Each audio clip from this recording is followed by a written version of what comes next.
On the evening of October 5, 2025, MetLife Stadium was absolutely electric.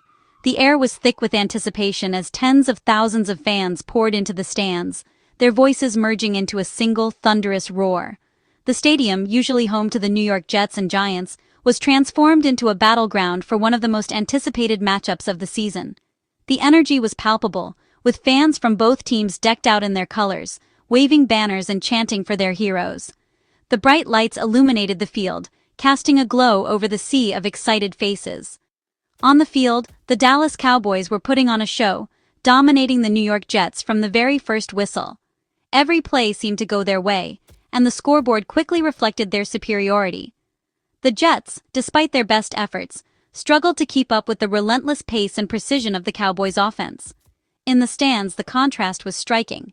Cowboys fans erupted with every big play, their cheers echoing through the stadium, while Jets supporters sat in stunned silence, their hopes fading with each passing minute.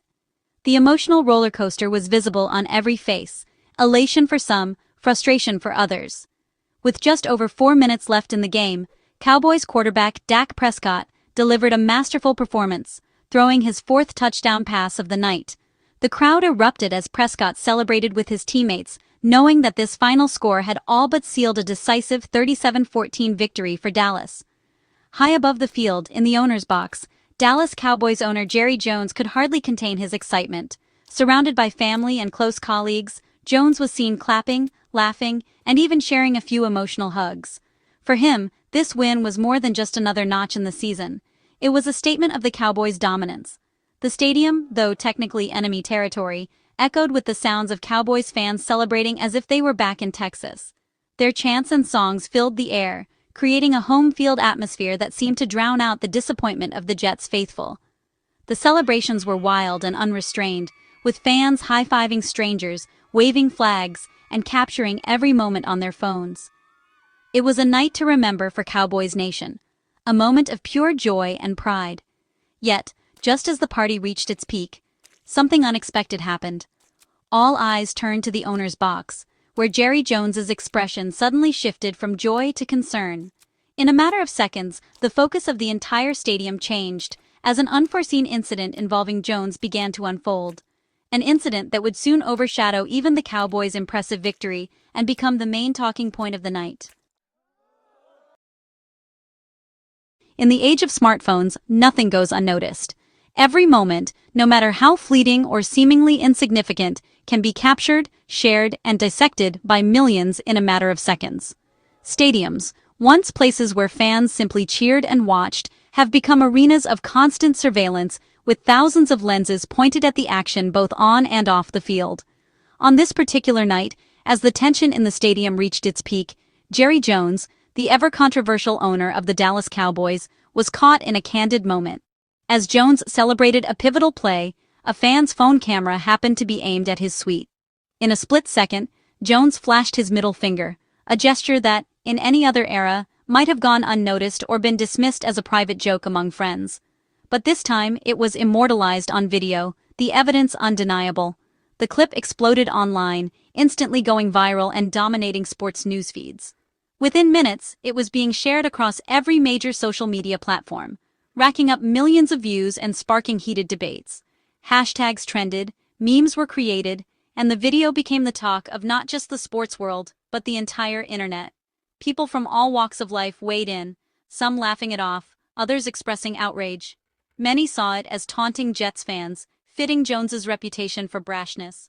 For some, it was classic Jerry, unapologetic, bold, and always in the spotlight. For others, it crossed a line, especially given the high-stakes nature of the game and the intense rivalry between the teams. The gesture became a symbol, interpreted in countless ways depending on who was watching. The context was lost as the video spread, and the Cowboys and NFL faced mounting pressure to respond. News outlets scrambled to cover the story, with headlines blaring about the latest controversy to rock the league. Journalists pressed team officials for statements, while fans demanded accountability. The original moment, its intent, its meaning, was quickly overshadowed by the frenzy. The incident became a public spectacle, dissected by millions. Sports talk shows devoted entire segments to analyzing the gesture, debating whether it was a harmless slip or a calculated move. Pundits speculated about possible fines or suspensions, while social media users continued to fuel the fire with their own theories and hot takes. The court of public opinion was swift, demanding answers. Fans gathered outside stadiums, some in protest, others simply seeking clarity. The incident became a rallying point, uniting people in their demand for transparency and accountability from both Jones and the league. Now, all eyes were on Jerry Jones and the league for an explanation. The world waited to see how they would respond, not just to the gesture itself, but to the larger questions it raised about sportsmanship, leadership, and the power of a single moment in the digital age. Jerry Jones addressed the controversy on his weekly Dallas radio show. He claimed he was celebrating with Cowboys fans, not taunting Jets supporters. Jones insisted he meant to give a thumbs up but accidentally flashed the wrong finger in the excitement. He called it a clumsy, unintentional mistake, not an act of malice. Some fans believed him, citing his passionate, eccentric style. Others were skeptical, calling the excuse convenient. Critics argued it was damage control, not a genuine explanation. Regardless, this became the official story. The league now had to decide how to respond. The NFL quickly reviewed the incident, citing its strict personal conduct policy. On the same day as Jones's radio interview, the league fined him $250,000. The fine sent a clear message: owner conduct matters, regardless of intent. The NFL emphasized that owners must uphold the league's reputation. The amount was symbolic, substantial enough to make headlines and reinforce standards. The league dismissed Jones's explanation, focusing on the public impact of the gesture. For the NFL, the act itself was the violation, and the penalty was non-negotiable. The Jones fine fits a long NFL tradition of disciplining owners for public missteps. Owners are held to high standards, as their actions shape the league's image. The NFL has consistently fined owners for unprofessional behavior, from verbal altercations to legal issues. These penalties reinforce that owning a team is a privilege with responsibilities. The league's brand is its most valuable asset, and fines are a visible way to protect it. The Jones case is just the latest example of the NFL enforcing its code of conduct. To truly understand why Jerry Jones was fined, we need to rewind to 2009 and revisit a pivotal moment involving another NFL owner, Bud Adams, the longtime owner of the Tennessee Titans.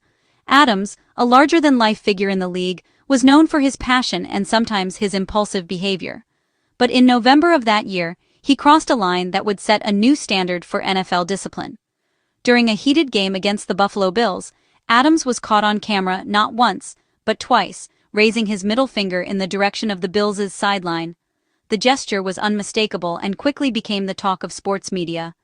Adams, in a moment of exuberance and rivalry, let his emotions get the best of him, taunting the opposing team in full view of fans, cameras, and league officials. The NFL responded swiftly and decisively. Commissioner Roger Goodell announced a $250,000 fine for Adams, citing conduct detrimental to the league. This was a significant penalty, especially for a non-player, and it sent a clear message. The NFL would not tolerate public displays of unsportsmanlike behavior from its owners, no matter how influential they were. Fast forward several years, and Jerry Jones, owner of the Dallas Cowboys, found himself in a remarkably similar situation. Jones, known for his own flamboyant style, repeated the same gesture during a high-profile game. The league, referencing the Adams case, imposed the exact same $250,000 fine on Jones, reinforcing the precedent set years earlier. By issuing identical fines, the NFL demonstrated its commitment to consistency and fairness in enforcing its code of conduct. The league made it clear that ownership status or team prestige would not influence disciplinary action. The Adams precedent became the benchmark for handling similar incidents, ensuring that all owners were held to the same standard. For Jones, the existence of the Adams case made it nearly impossible to argue that his penalty was excessive or unfair. The league had already established the consequences for such actions, and any deviation would have sparked accusations of favoritism or inconsistency. In both cases, the NFL focused on the act itself, not the intent behind it. Whether the gesture was meant as a joke or a serious taunt didn't matter. The league's priority was to uphold its image and maintain respect for the game, especially from those at the very top. Ultimately, the Bud Adams incident became the playbook for how the NFL would handle public missteps by its most powerful figures. It set a lasting precedent, shaping league policy and ensuring that no owner, regardless of legacy or influence, was above the rules. Another recent case reinforced the NFL's stance. Panthers owner David Tepper in 2023. Tepper was fined $300,000 for throwing a drink into the stands during a loss. The league saw this as even more serious than a gesture, given the physical nature. The Tepper fine showed the NFL's willingness to issue steep penalties for owner misconduct. Comparing Adams, Tepper, and Jones reveals a clear pattern: six-figure fines for public lapses. The message is clear. Owners are expected to maintain professionalism at all times. For Jones, a significant penalty was inevitable. After the fine, the question was whether Jones would appeal. The Cowboys hinted at considering an appeal, with a deadline looming. Jones's defense would likely focus on the gesture being accidental, but with clear video evidence and strong precedent, his chances are slim. An appeal could prolong negative headlines, keeping the story alive. For the Cowboys, moving on might be wiser than fighting a losing battle. Most expect Jones will pay the fine, closing this embarrassing chapter. The league's message is clear: owner conduct is non-negotiable. This episode is a reminder: owner conduct shapes the NFL's image. Owners are stewards of their franchises and the league's public face. Their actions impact fans, sponsors, and the sport's reputation. Strict rules and fines protect the league's most valuable asset, its good name. Fans deserve respect, and owners must set the standard. The Jones incident is a lesson in accountability. No one is above the rules.